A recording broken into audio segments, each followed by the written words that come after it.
Bismillah ar-Rahman ar-Rahim. Today we are covering the 18th juz, and the 18th juz begins with Surah Al-Mu'minun and then Surah Al-Nur and a portion of Surah Al-Furqan. Right at the onset of Surah Al-Mu'minun, in the first 11 ayat, Allah subhanahu wa ta'ala enumerates and lets us know of the unique qualities of the believers. May Allah make us from the true mu'minun. Allah subhanahu wa ta'ala mentions 6 particular qualities of the believers, and the first statement starts with A'udhu billahi minash shaitanir rajeem. قَدْ أَفْلَحَ الْمُؤْمِنُونَ. Indeed, the believers have already succeeded. So those who have iman and the true faith in Allah subhanahu wa ta'ala and the belief in Prophet Muhammad sallallahu alayhi wa sallam, they have already succeeded. Now they have to back it up with certain qualities, traits and habits. What are these qualities? The first one, الَّذِينَ هُمْ فِي صَلَاتِهِمْ خَاشِعُونَ. Allah subhanahu wa ta'ala says that they are, with regards to their salah, they are in a state of humility. So they humbly submit themselves to Allah subhanahu wa ta'ala. So the salah quality is that it is not haphazard, but it is a fully focused, attentive and reflective salah. الَّذِينَ هُمْ فِي صَلَاتِهِمْ خَاشِعُونَ. Next quality, وَالَّذِينَ هُمْ عَنِ اللَّغْوِ مُعْرِضُونَ. They are, the believers are the ones who, from vain talk, from idle talk and futile activity and discussions and conversations, mu'ridun, they turn away from that. So they are very focused, they have very limited time for any of those things, and they stay away from negative idle talk. So وَالَّذِينَ هُمْ عَنِ اللَّغْوِ مُعْرِضُونَ. Next, they are very charitable. وَالَّذِينَ هُمْ لِلزَّكَاةِ فَاعِلُونَ. So they discharge and they are observant of the zakah. Next, وَالَّذِينَ هُمْ لِفُرُوجِهِمْ حَافِظُونَ. And they are chaste. So they are very mindful of their chastity, their purity, and they protect their private parts, except for that what Allah subhanahu wa ta'ala has permitted and made lawful for them.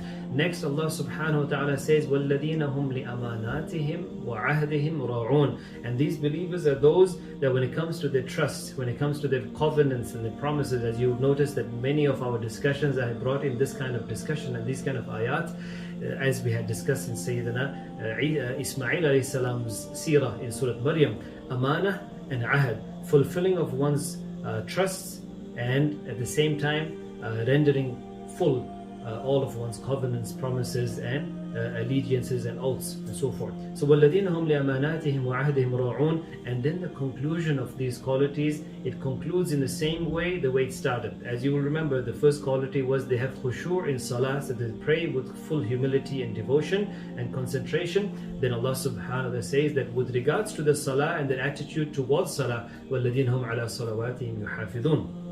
These believers are those who maintain and safeguard over their salah. So this means their timings, the methodology.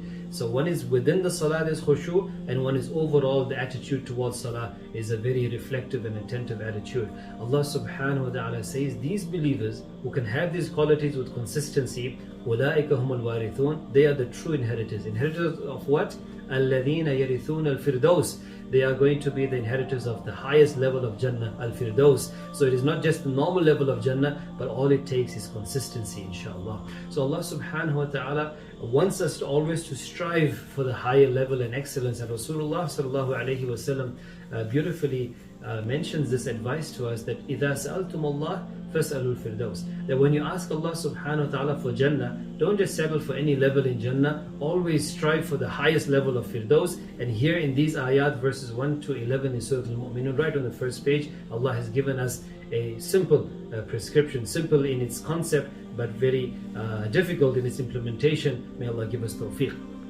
The conclusion of the surah, Allah subhanahu wa ta'ala teaches us a very powerful dua that, many times shaitan and his evil incitements and whispers of the waswasa is something which bothers a person. Allah subhanahu wa ta'ala teaches us a very powerful, unique dua at the conclusion of Surah Al-Mu'minun. Allah subhanahu wa ta'ala says, Rabbi a'udhu bika min hamazati shayatin, verse 97-98. وَأَعُوذُ بِكَ رَبِّي أَن يَحْضُرُونَ. So, O my Lord, I seek your refuge, your unique protection from the incitements of the devils. وَأَعُوذُ بِكَ مِنْ هَمَزَاتِ الشَّيَاطِينَ وَأَعُوذُ بِكَ رَبِّي أَن يَحْضُرُونَ. And I seek your refuge that in any way or form that they be even around me.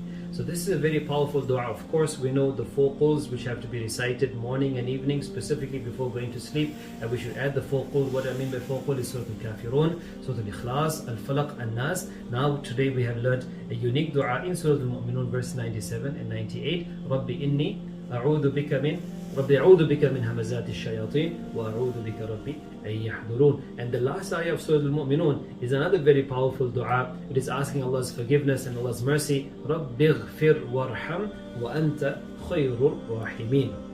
Then we have Surah An-Nur, which focuses on purity, which focuses on spiritual and practical purity and chastity. And Allah subhanahu wa ta'ala mentions that the command for men and women is equal when it comes to them safeguarding the way they behave in society around people. قُلْ لِلْمُؤْمِنِينَ يَغُضُّوا مِنْ أَبْصَارِهِمْ verse 29 and 30. Say to the believing men that they should lower their sight and lower their gaze, that they protect and safeguard their chastity and honor and dignity. وَيَحْفَظُوا فُرُوجَهُمْ and protect their private parts. And in the following ayah, Allah says this is the same hukm and the same injunction for the believing woman. وَقُلْ لِلْمُؤْمِنَاتِ يَغْضُضْنَ مِنْ أَبْصَارِهِنَّ وَيَحْفَظْنَ فُرُوجَهُنَّ. And then Surah An-Nur concludes, and Allah subhanahu wa ta'ala mentions Surah Al-Furqan at the conclusion of the 18th juz, which will be inshallah tomorrow's discussion in the beginning of the 19th juz. May Allah give us tawfiq to practice. وَآخِرُ دَعْوَانَا الْحَمْدُلِلَّهِ.